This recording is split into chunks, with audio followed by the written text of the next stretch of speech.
Bonjour et bienvenue dans le premier épisode de Vie de chien. Aujourd'hui, je vous raconte l'histoire de Spike. Spike, ma première chienne. Mais qu'est-ce qu'elle me rend Jenna, viens voir, elle est encore en train de faire des trucs bizarres. Mais qu'est-ce qu'elle me rend Jenna.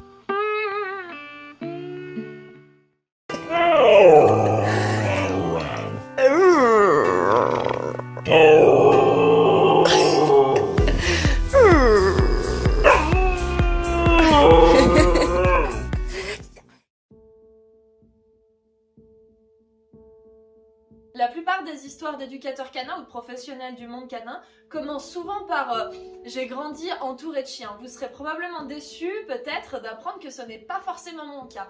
J'ai grandi au sein d'une famille de 4 enfants, j'ai régulièrement demandé au Papa Noël et à mon anniversaire un chiot que je n'ai malheureusement jamais reçu. Il aura fallu attendre mes 18 ans révolus puisque mon anniversaire est au mois de mai pour pouvoir prendre la fuite au mois de juin et adopter mon premier chien.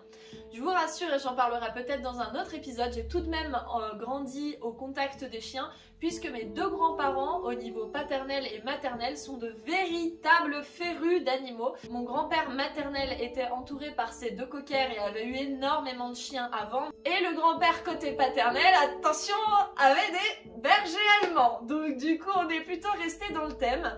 Cependant, mon premier chien n'était ni un berger allemand ni un cocker anglais puisque j'ai toujours été absolument attirée, fascinée et passionnée par les races nordiques. J'ai plutôt mal commencé, je dois dire, puisque je n'avais aucune connaissance en la matière et ma première chienne était extrêmement caractérielle. Elle s'appelait Spike, c'était un husky de Sibérie. Je suis allée la chercher donc en juin 2013, l'année de mes 18 ans. Si vous calculez bien comme ça, vous aurez mon âge désormais. Donc l'année de mes 18 ans, je pars avec un ami en Ardèche pour la chercher. Initialement, j'avais quand même prévu de prendre un mâle. Un mâle tout blanc que je voulais appeler déjà à l'époque Fantôme, mais malheureusement le contact ne s'est pas fait avec ce chiot quand je suis allée à l'élevage. Donc on arrive, je m'en rappelle, dans un élevage qui est tout à fait particulier. Il y a énormément de chiens qui sont enfermés dans des caves, c'est plutôt lugubre. Je me rappelle que c'était une annonce. Je rappelle à l'époque, je n'étais ni éducatrice canine, je n'avais fait aucune formation dans le monde canin, donc je savais même pas quel papier normalement je devais avoir. Je m'étais un tout petit peu renseignée, donc j'avais bien entendu les papiers. Ce n'était pas un chien de race à l'époque, mais je suis quand même allée donc du coup en Ardèche pour chercher de base ce chiot. Le contact ne se fait pas, simplement parce que quand on a toujours rêvé d'avoir un chien, on s'attend à ce que, vous savez, comme dans les films, on arrive et le chiot vous reconnaît, il y a un contact, il arrive en courant vers vous et vous savez que c'est lui. Alors là j'étais très déçue parce qu'en fait, si vous voulez, il était dans son monde, un petit peu comme le chien de Françoise dont on parlera un petit peu plus tard à Cam. Donc lui il était particulièrement dans son monde, mais il y avait sur toute la portée une chienne qui était un petit peu dynamique, un petit peu caractérielle, et c'est cette chienne là qui venait constamment me coller les basques pendant que je parlais avec les éleveurs. Cette chienne avait des yeux magnifiques puisqu'elle avait les yeux bleus pétants, elle était entourée de frères, il me semble que c'était la seule femelle de la portée. Et après tout ce voyage, donc depuis le budget pour aller donc en Ardèche, il s'avère que j'ai pas le coup de cœur pour mon chien parce que j'avais sélectionné, comme je vous disais, le mâle qui était blanc. Donc je décide quand même malgré tout de repartir bredouille ou broucouille comme on dit dans le bouchonnois. Et je prends la voiture, je dis à mon ami c'est bon, il n'y a pas le coup de cœur, tant pis on a fait énormément de route mais on va rentrer. Et à ce moment-là quand on prend la voiture et qu'on rentre, et là si vous voulez c'était une petite maison qui était vraiment perdue, donc il y avait un petit chemin sinueux pour sortir. On regarde, mon ami je me rappelle regarde dans le rétroviseur, elle me dit ne te retourne surtout pas. Bon bah qu'est-ce qu'on fait quand notre pote il nous dit ça? On se retourne hein, et qui c'est qui courait après la voiture? C'était cette petite femelle aux yeux bleus. Alors j'avais vraiment pas envie de prendre une femelle, mais quand j'ai vu qu'elle courait après la voiture, j'ai dit allez c'est bon, tape le coup de frein à main, on y retourne et on la prend, et je suis rentrée avec Spike.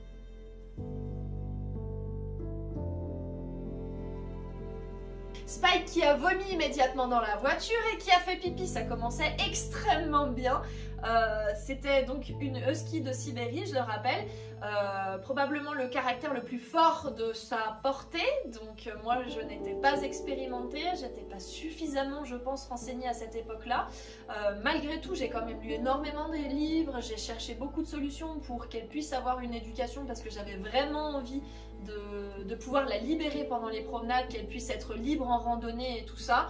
Donc assis, couché, pas bouger, rappel on l'avait évidemment. Néanmoins il y avait des petites choses que j'avais beaucoup de mal à comprendre. Elle fuguait de temps en temps, j'arrivais pas vraiment à savoir pourquoi puisque je lui donnais des balades régulièrement, pas que en laisse, bien sûr en liberté en forêt, elle avait des amis, j'essayais de faire vraiment le maximum pour elle et cette chienne n'a pas eu vraiment de chance parce que je pense qu'à 18 ans c'est pas le meilleur âge en fait pour adopter un chien par rapport à ma vie à moi. C'était une période où quand même j'ai eu 5 ou 6 déménagements. Donc Spike est arrivé en Savoie, je suis repartie dans le budget, je suis retournée en Savoie, je suis finie en Haute-Savoie, je suis revenue en Savoie et de là je suis repartie au Pays Basque. Donc du coup elle a connu quand même beaucoup de déménagements et je pense que comme les chiens sont des animaux d'habitude, ça n'a pas forcément facilité les choses avec elle. Et il y a eu une méconnaissance de ma part par rapport à ce que j'ai aujourd'hui en ce qui concerne le husky et son besoin d'exploration, son besoin de cartographier la zone dans laquelle il habite. Et probablement j'ai très mal géré puisque Spike a quand même réussi à tuer, il me semble, un poulet de l'entourage. Et elle adorait les poulets. Alors je pense qu'elle n'a pas fait méchamment, mais je pense qu'en jouant, et peut-être vous avez connu ce problème-là avec votre chien qui est joueur et un peu pâteau, hein. Donc du coup on avait des soucis, je me rappelle une fois avec le voisinage. Donc je connais plutôt bien. En plus de ça, et ben, quand je l'ai eu, j'avais énormément de temps, mais après j'ai eu des boulots qui n'étaient pas forcément faciles. Ma mère s'en rappellera toute sa vie puisque Spike avait un petit souci de solitude au début. Donc quand je partais, elle mangeait mes livres et un jour elle a mangé toutes les plaintes, vous savez, par terre dans l'appartement de ma mère à l'époque qui travaillait dans un bar et qui avait un appartement professionnel au-dessus. Elle avait absolument tout bouffé, c'était une catastrophe. J'avais l'impression de tout lui offrir mais en fait de jamais faire assez. C'était très compliqué. Après ça s'est un petit peu résolu au fil des années, mais quand même quand je suis arrivée à Biarritz, j'avais toujours ce petit souci de fugue. On faisait énormément de promenades, je vais vous montrer des vidéos où on nous voit justement courir sur la plage où elle est en liberté. Je l'emmenais partout avec moi, mais j'avais toujours un petit souci du on sait pas pourquoi, un jour dans la semaine ou un jour toutes les 2 semaines, le rappel n'est pas bon, elle part courir après une piste. Et parfois, on était tranquille dans le jardin et là, à ce moment-là, elle arrivait quand même à s'échapper. Elle rentrait toujours à la maison, aucun souci, mais toi, t'es pas vraiment très sain quand tu sais que ton chien s'échappe et qu'il y a des voitures et des routes pas très loin. Je vous laisse imaginer, pour ceux qui connaissent, on habitait à l'époque à la Milady à Biarritz, donc on a la plage et la route et tout ça, hein. Donc du coup, c'est pas safe. On n'était pas en plein milieu d'une forêt, sinon il n'y aurait pas eu de problème.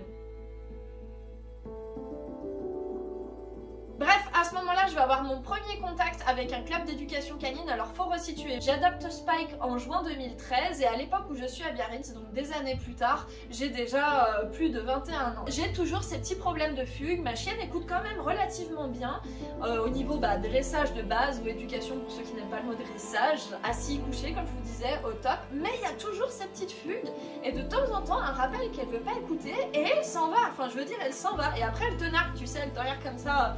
Rappel, ouais, parce qu'avant je faisais ça, j'étais comme vous, rappel, et puis tu sais, voilà, elle se pavane, t'arrives pas à l'attraper, puisque bien sûr elle court plus vite que toi. Donc je décide de faire appel à une association qui donne des cours d'éducation canine à Biarritz. Je me rends à ce premier cours en fait, et j'explique bien clairement que j'ai un problème, donc que ma chienne écoute, je pense plutôt bien. J'ai quand même dit je pense, je me rappelle, mais que voilà, j'ai des problèmes avec les fugues les gars, écoutez bien, les fugues. Et du coup j'arrive en fait dans ce club et pendant 1 heure on me met dans un tout petit parc clôturé avec plein d'autres chiens, alors des chiots, des ados, des adultes, et pendant 1 heure, Mélanie, elle est à la queue leu avec sa chienne Spike au club d'éducation et qu'est-ce qu'on nous fait faire? Du assis. Alors c'est sûr ça marche super bien à la queue leu, assis en répété, les gens se retournent, oh dis donc elle écoute bien, hein. Ils sont en train de galérer un petit peu avec leur chien, bon c'est normal, ce sont des chiots et tout ça. Et là je les regarde et je dis bah oui mais c'est pas pour ça que je suis venue. Donc du coup si vous voulez, à ce moment-là j'ai réellement pensé en mon fort intérieur que le métier d'éducateur canin c'était de la merde. désolée pour le mot. Des années plus tard, j'ai eu l'occasion de découvrir une nouvelle façon de voir les choses, une nouvelle façon de penser.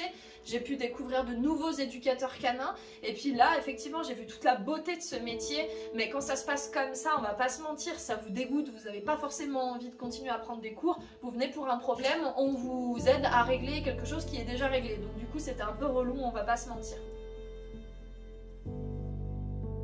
Alors un potin, faut savoir que Spike allait régulièrement avec moi dans des randonnées ou des balades, on prenait régulièrement la voiture pour aller soit en montagne, soit ici, soit par là. Et c'était très rare que je l'emmène si vous voulez faire des grosses balades depuis la maison, ce qui était, je le souligne, une de mes principales erreurs par rapport au problème de fugue que j'avais. Bref, donc du coup un jour on va à la plage avec Spike, on va à Anglette, à l'époque j'habite à la Milady à Biarritz, donc on n'a jamais fait le trajet en promenade pour y aller. On monte dans la voiture comme d'habitude, on se rend à Anglette avec des amis sur cette plage. Spike est en liberté, on est en hors saison, pas de touristes, c'est plutôt cool sur la plage. Et puis là d'un coup on part dans nos discussions, la mer monte, on était dans une espèce de petite crique, donc la mer, l'océan pardon, monte dans une petite crique. Et à ce moment-là, Spike jouait de l'autre côté. Donc quand on est revenu, si vous voulez, après, donc on a relevé nos pantalons, on a passé l'océan, et quand on est revenu, c'était déjà trop tard, ma chienne n'était plus là. Gros moment de panique, j'appelle les vétérinaires, je commence à voir avec mes amis pour mettre des messages sur Pet Alert, je suis complètement hors de moi, je rentre à la maison en larmes, et mes amis sont à la maison pour me soutenir. Dans cette maison, ou plutôt dans ce petit appart, puisque voilà, on est jeunes, on a un petit appart, j'avais une petite terrasse, si vous voulez, qui surplombait l'allée principale avec un parking pour rentrer chez moi. Et j'entends mon ami Clément qui m'appelle depuis la terrasse pour me dire « Mel, viens voir, viens voir !» Et du coup, à ce moment-là, je me dis « Putain, mais j'ai pas le temps, je suis au téléphone avec le vétérinaire, tout ça. » Et il me dit « Non, mais viens voir. » Donc je laisse le téléphone dans ma main, je vais au balcon, et qui c'est qu'on voit rentrer ? Mademoiselle Spike, qui avait en fait fait tout le trajet toute seule depuis Anglette, donc la plage à Anglette, pour revenir à Biarritz. Alors je ne sais par quel chemin, j'imagine que c'est une plage, mais elle n'avait jamais fait ce chemin. Elle est rentrée toute seule à la maison.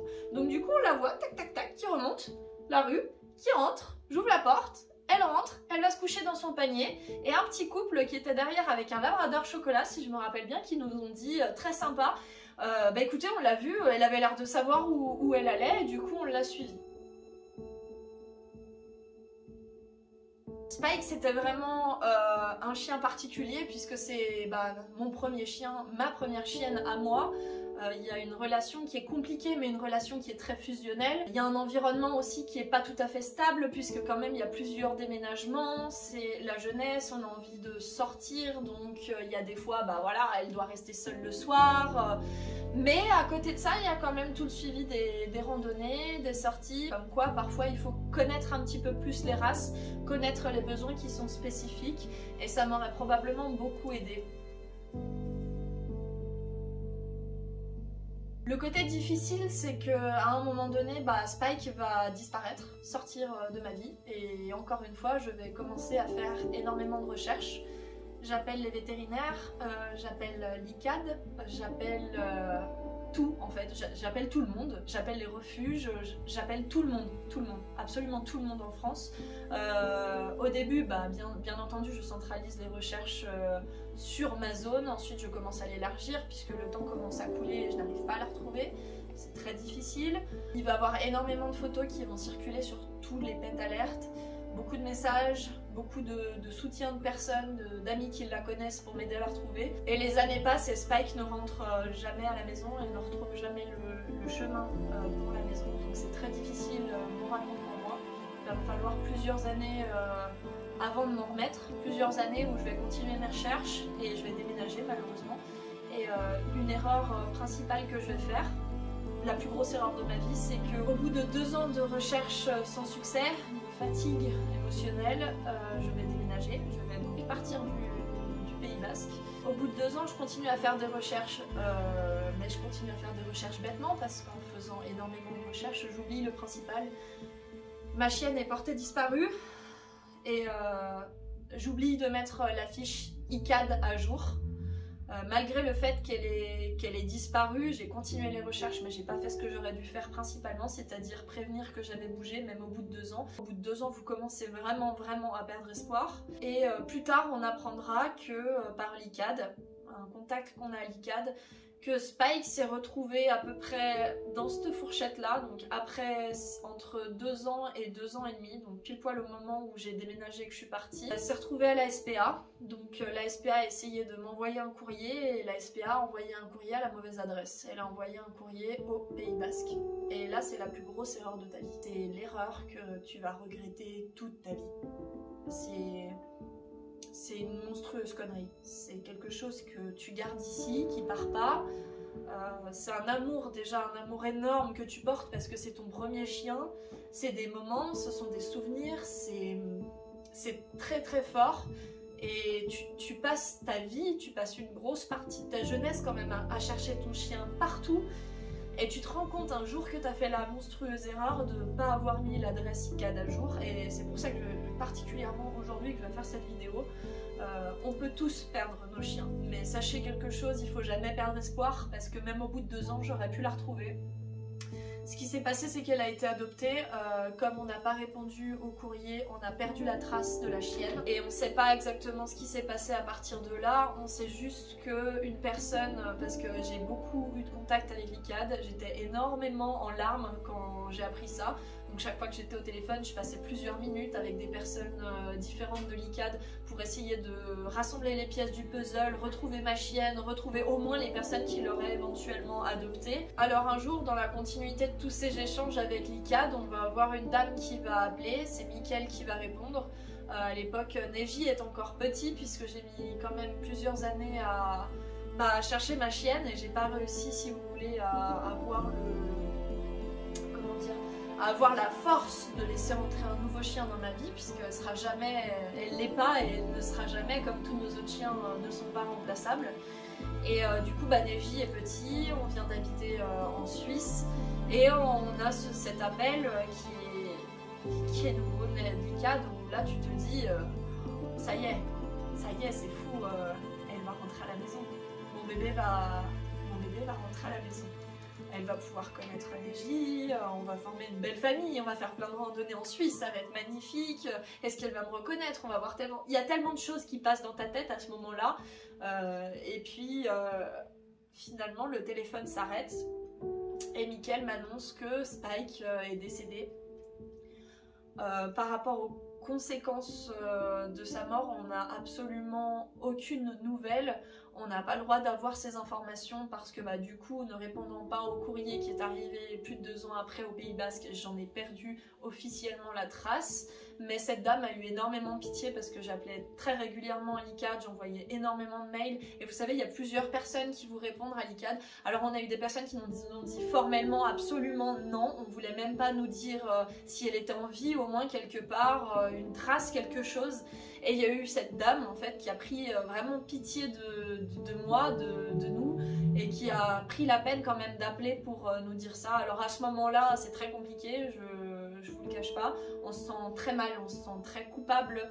Il y a une grosse période de dépression quand même qui arrive juste derrière, où on regarde son chien, donc Neji, et on se dit est-ce que je suis quelqu'un de bien? Est-ce que je mérite d'avoir un chien? Est-ce que je mérite tout ça? Par rapport aux erreurs que j'ai pu faire dans ma vie, puisque la plus grosse erreur que j'ai fait quand même était de perdre espoir à ce moment-là, et de tellement être dans mes pensées et de chercher partout que d'oublier que de faire l'essentiel, mettre à jour l'ICAD et garder espoir en fait. Et c'est ça en fait qui a été décisif et qui est la plus grosse, aujourd'hui je le partage avec vous, la plus grosse je pense erreur de ma vie, qui fait que à ce jour j'ai jamais pu retrouver Spike. Et je le regretterai probablement toute ma vie.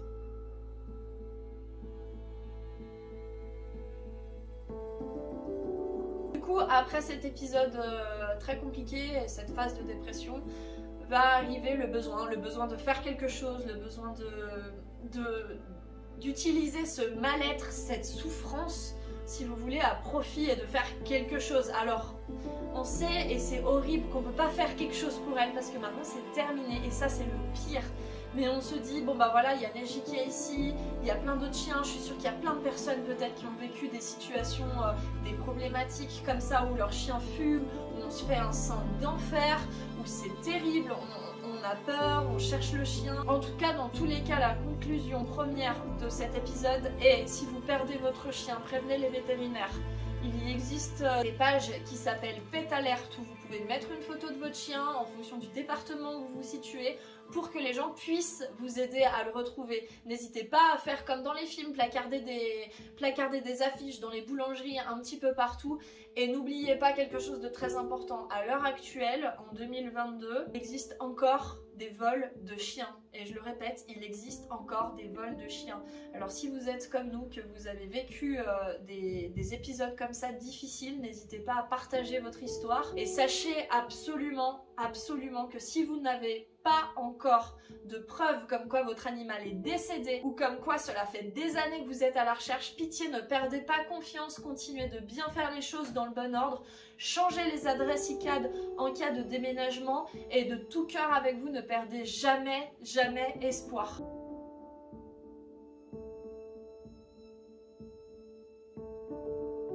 Le projet Eduxtucio a été créé juste après l'annonce du décès officiel de ma chienne Spike.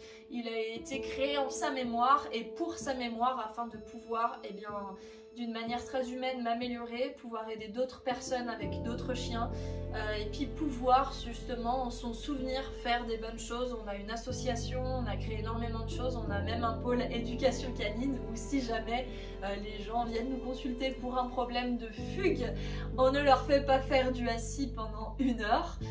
On est spécialisé aujourd'hui dans toutes les races qui sont nordiques, spécialement le husky en premier, puisque suite à sa perte, j'ai passé encore plus de temps à faire des recherches, à me documenter sur cette race, et n'étant pas capable de passer à autre chose et de tourner la page, j'ai adopté une nouvelle race qui est effectivement classée dans les races primitives aussi, qui est le Samoyed, donc Neji, que vous rencontrerez tout bientôt dans Vie de Chien. Neji est à l'image de notre centre canin dans le sens où le logo le représente, etc.